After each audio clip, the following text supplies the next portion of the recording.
Okay, we're back. Time for some more book talk. It's Alexander Loris, The Portable Infinite, and I'm the author of The Analog Body. I will be doing a reading in downtown LA on October 27th, and I'll let you know more details about that. But I just thought, since I'm reading the Magic Mountain right now, and the chapters are getting longer, I just thought there was a few uh, poets that I totally forgot about that should have been included in here. I just didn't have their books right here, so I'm just going to read them. Though what's online here. So Frank O'Hara is definitely a major poet. Um, what do we have here? Let's see. Oh, okay. Let's try it again here. Okay, so let's see. Let's go back. Okay, so Frank O'Hara. I mean, he's been dead a long time. He's part of the group. He's part of those groups. John Ashbery, Barbara Getz, Kenneth Koch, James Schuyler, the New York School of Poets. He's like one of the main members. I already did the thing about John Ashbery. I may do. I used to be into Kenneth Koch. I haven't really read him for a while,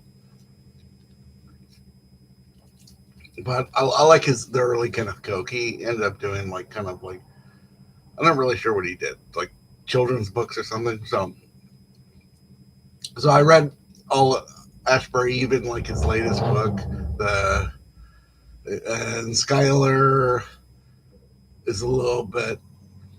I do like what I've read. I haven't read as much Schuyler, but he's um, he's more like John Wieners or somebody. And the abstract expressionist painters in New York City during the 50s and 60s used the title of the New York School, but the poets borrowed it from the beginning. Poet O'Hara's poetry was engaged with the world of music, dance, and painting.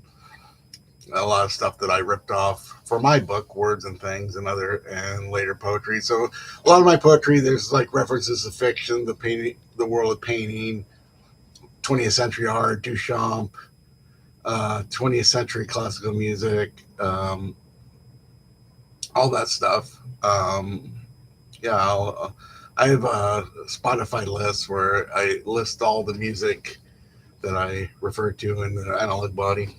But how are we doing here? Okay, 2 minutes. So let's read a couple basic Frank O'Hara poetry. He didn't write that many books, I don't think, right? I mean, I used to read lunch poems a lot. And I read the City Poet, the biography that came out like 30 years ago. I remember that.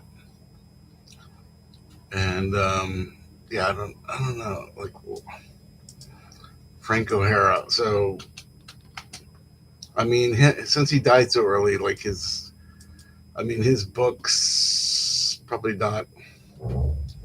Let's say we got some crazy thing over here. So yeah, books. Okay, so City Winner.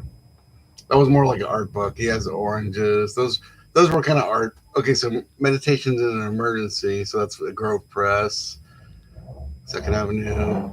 So lunch poems and love poems. He doesn't really have a lot of books. I mean, they're like there were probably like 12 poems with like artwork by Larry Rivers or other people, or like a lot of the like the Harry Matthews, Francis Clemente thing. So yeah, let's read Frank O'Hara, 1926, 66. So he's kind of contemporaries with the Beats, really, but not he's non-beat. He's maybe even born the same year as Ginsberg. Having a Coke with you is even more fun than going to San Sebastian. I run Haday, Biarritz, Bayonne, or being sick on my stomach on the Traverse Serra de Gracia in Barcelona. Probably some drink. Partly because in your orange shirt you look like a better, happier Saint Sebastian. Partly because of my love for you. Partly because of your love for yogurt. Partly because of the fluorescent orange tulips around the birches. Partly because of the secrecy our smiles take on before people and statutory, it is hard to believe when I'm with you that there can be anything as still, as solemn, as unpleasantly definitive as statuary, when right in front of it, in the warm New York 4 o'clock light, we are drifting back and forth between each other like a tree breathing through its spectacles, and a portrait shows seems to have no faces in it at all, just paint. You suddenly wonder why in the world anyone would ever did them. I look at you and I would rather look, let's see, I look at you and I would rather look at you than all the portraits in the world, except possibly the Polish writer, which occasionally, for the Polish writer occasionally, and anyway, it's in the Frick, which thank heavens you haven't gone to yet. So we can go together for the first time. Well, the Frick is free now, so things have changed. It's not so exclusive. The fact that you move beautifully, more or less, takes care of futurism. Just as at home, I never think of new descending the staircase, or at a rehearsal, a singer drawing of Leonardo or Michelangelo that used to wow me. And what does all this research of the Impressionists do them when they never got the right person to stand near the tree when the sun sank? Or, for that matter, Mariano Marini, when he didn't pick the writer as carefully as the horse.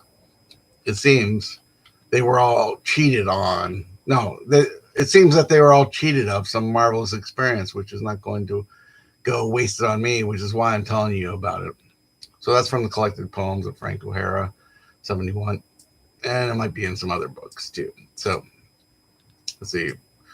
This one a little bit different. Okay, great. Okay, so here's some more. That one was almost like a prose poem. So, personal poem by Frank O'Hara. Now, when I walk around at lunchtime, I only I have only two charms in my pocket: an old Roman coin Mike Kanamisu gave me, and a bolt head that broke off a packing case when I was in Madrid. The others never brought me too much luck, though they did help keep me in New York against coercion. But now I'm happy for a time and interested. I walked through the luminous humidity, passing the house of Seagram with its wet and its loungers, and the construction to the left that closed the sidewalk. If I ever get to be a construction worker, I'd like to have a silver hat, please, and get the Moriarty's where I wait for Leroy. And here, who wants to be a mover and shaker? In the last 5 years, my batting average is 0.016, and that's that. And Leroy comes in and tells me Miles Davis was clubbed 12 times last night outside Birdland by a cop. A lady asked us for a nickel for a terrible disease, but we don't give her one. We don't like terrible diseases. Then we eat some fish and ale, and it's cool but crowded. We don't like Lionel Trillian. We decide we like Don Allen. We don't like Henry James so much. We like Herman Melville. We don't want to be in the Poets Walk in San Francisco, even though we just want to be rich and walk on girders and our silver hats. I wonder if one person out of the 8 million is thinking of me as I shake hands with Leroy and buy a strap for my wristwatch and go back to work happy as at the thought, possibly so. So that's from Personal Poems from Lunch Poems, of course, 64. And that, and I recommend Frank O'Hara Lunch Poems. Buy it at City Lights Bookstore. Okay, so that's enough for Frank O'Hara. Check him out. He's definitely an important poet. Just why is it important? I think he just had a real directness in his writing and stuff. And he's writing this stuff in the 50s and 60s, and it's a little bit pop culture. He's kind of like the Andy Warhol of poetry in a way. If he was like, really into art or something, but he's got like a lot of pop culture stuff, and he kind of mixes up high and low culture, which is kind of good. And he got away from rhyme scheme. Okay, Frank O'Hara, important American poet, 20th century, one of my favorite, one of my top 10. Okay, Good night, everybody.